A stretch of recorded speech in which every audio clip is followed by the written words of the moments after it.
There is a tapping craze currently going on the Telegram blockchain, the Ton chain. I don't know if any of you guys have plugged into any of these, but it looks exciting. On our Telegram channel, I have been dropping some of these projects to help members become more informed about these new shiny objects.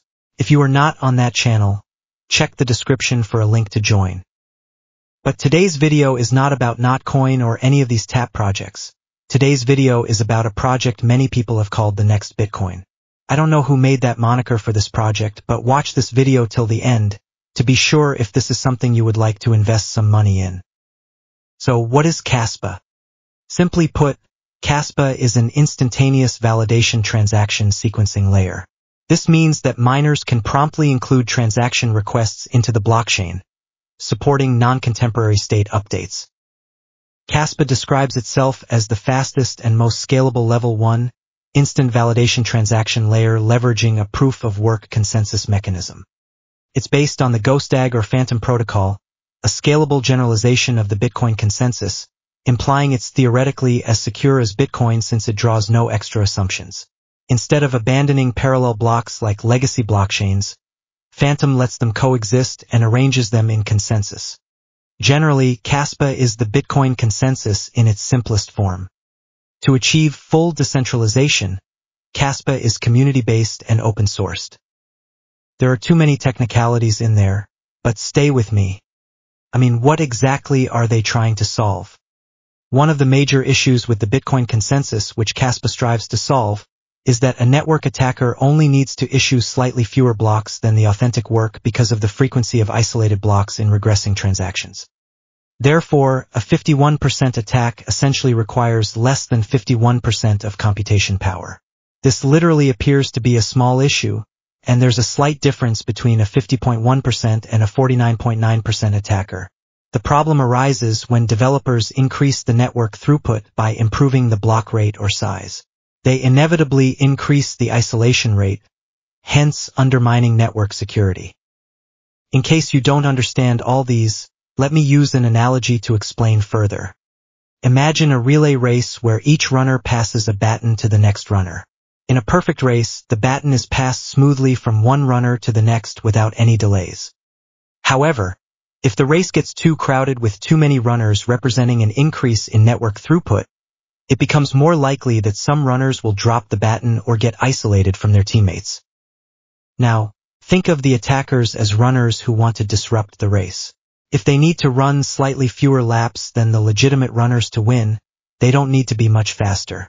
In a less crowded race representing lower block rates or sizes, the legitimate runners can easily spot and correct any disruptions.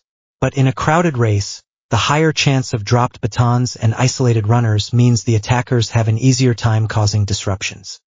In the context of Bitcoin, increasing the block rate or size makes the network more crowded with transactions or batons, increasing the likelihood of isolated blocks or dropped batons. This reduces the security margin, making it easier for an attacker with just under 51% of the total computation power to successfully disrupt the network. Kaspa aims to address this by finding a balance that allows for higher throughput without significantly increasing the risk of isolated blocks and thus maintaining network security.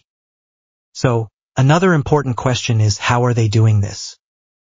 Instant transaction confirmation enhances user and developer experience and reduces transaction costs.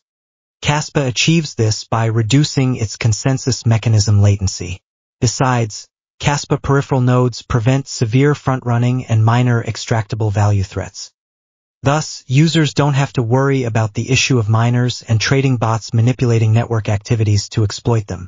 Kaspa's instant block times facilitate pre-trade privacy and anonymous transactions, protecting users from such exploitations.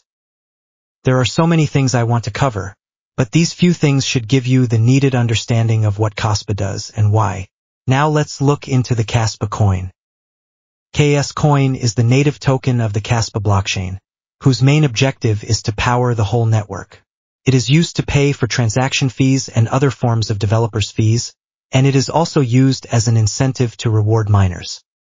It has a maximum supply of 28.7 billion, with a total supply of 23.7 billion, with almost the same circulating supply, and a market capitalization of $3.2 billion.